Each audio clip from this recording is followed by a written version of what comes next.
Long-legged Italy kicked little Sicily right into the middle of the Mediterranean Sea. Along came Germany, feeling rather hungry, took a bit of Turkey and dipped it in Greece. And that's where my story begins. If you travel along the land of Greece till it runs out at the Mediterranean Sea, then you jump into a ship and you sail across those waters, you come to the island of Crete. And you will see the beautiful palace of Knossos and the green fields around with the herds of cows grazing. And in that palace, long ago, lived the king, King Minos, and at his side was his queen, Pasiphae, and they lived with all their children in that palace. There was Achilles, Ariadne, and Gorgias, Deucalion, Phaedra, Zenodice, Catrius, and last but not least, little baby Glaucas. Let's just say there were 8 children.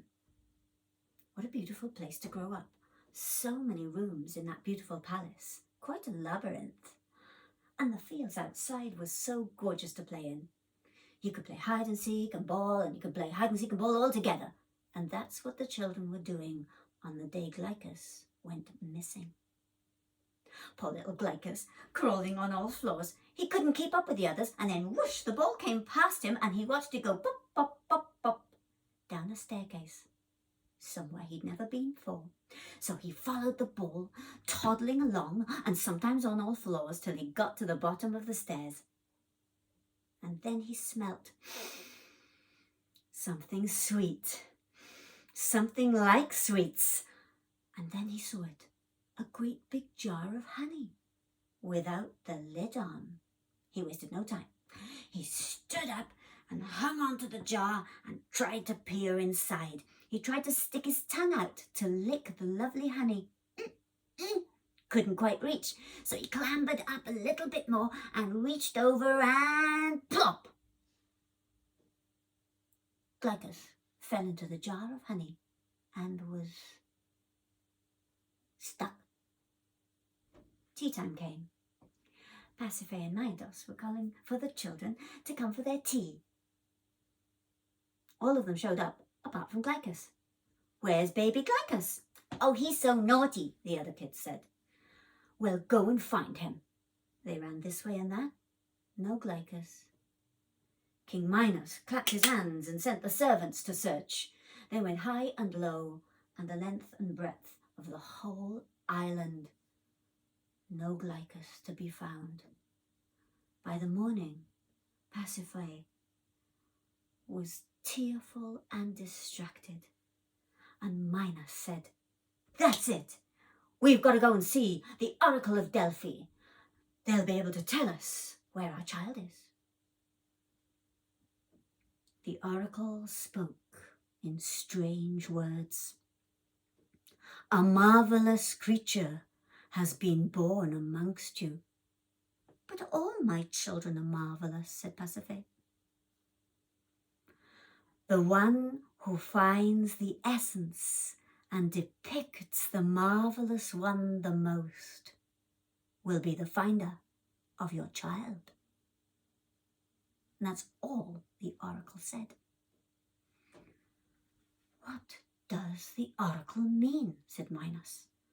Then Pasiphae said, "I know! It's the little calf that was born the other week. The tiny little calf that changes colour throughout the day, from white to red to black. And it does it every day. It's a marvellous calf." "But who is going to depict it?"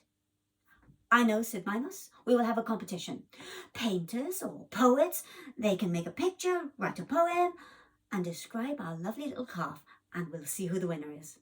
The messages went out far and wide across the land, and pretty soon everybody showed up on Crete with a painting, a poem, a story, or something describing that little calf. There was a doctor, a very clever man by the name of Polydas, and he'd made a little painting and a poem, hoping it would give him twice as much opportunity to win the competition. The little picture was so beautiful. It made the calf look like a rainbow, and he made a lovely poem describing the colourful change of that little calf, like a berry throughout the seasons. "Oh, it's beautiful.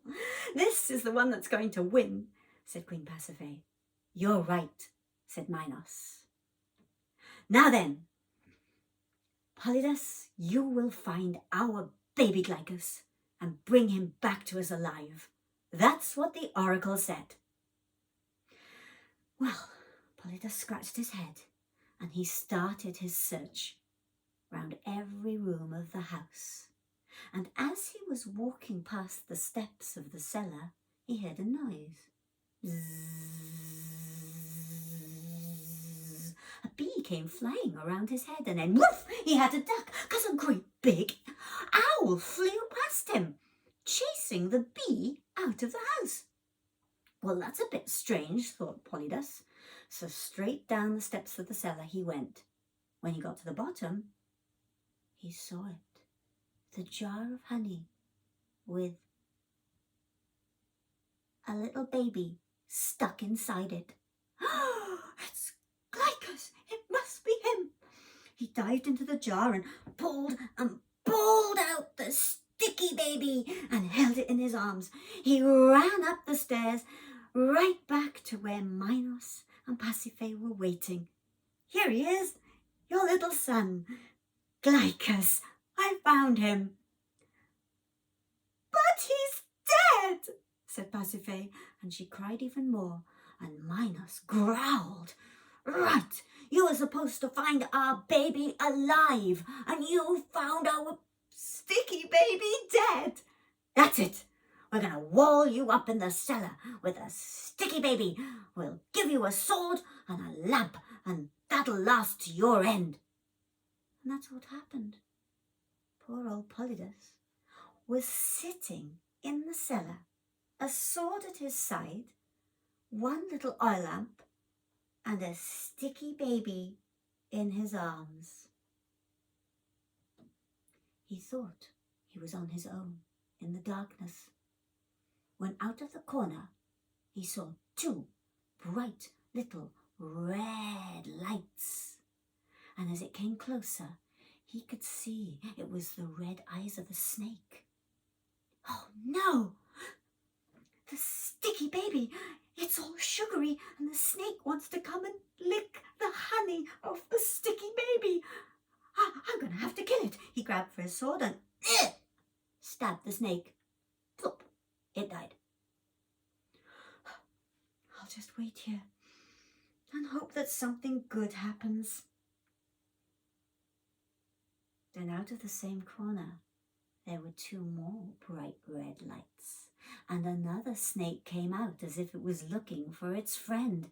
And when it saw that its friend was dead, it turned round and slithered out into the darkness. "Oh no," thought Polydas. "The snake's gonna come back with 100 snakes to eat me because I killed their friend. Oh, sticky baby, we're in trouble."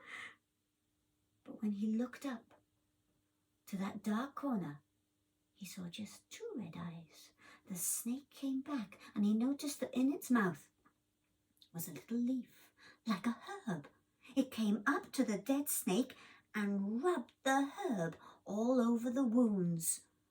And to Polydas's strange amazement, the two snakes began to dance together. The dead snake was alive. They twisted and curled and twirled and disappeared into the darkness. Thought Polydas, that herb, it might help the sticky baby to come back to life. He wasted no time. He grabbed the herb and dumped it all over the sticky baby. Sticky baby, come back to life. And gurgle, gurgle, little Glaucas began to wriggle and to kick and then to lick his hands and lick his lips. Lovely honey, the sticky baby was crying out. "Marvellous! This is wonderful!" And Polydas screamed and shouted and said, "Your baby's alive! Glaucas is alive! And Glaucas started laughing and calling out to his mum and dad. Well, the minute that Minos and Pasiphae heard the voice of their little baby, they kicked down that wall and set free Polydus, who was holding their sticky little Glaucas. "Oh, Glaucus, you're alive! Oh, my darling!" said Pasiphae, and she hugged her little child. "You are a marvellous man," said Minos. "You're not going to leave Crete. Oh, no, I need people like you. In fact, I'm going to make you Glaucus's teacher, and you can teach him the ways of medicine. You can teach him the ways of sight into the future." "Oh, well, thank you very much for the job offer," said Polydus. And that's exactly what happened.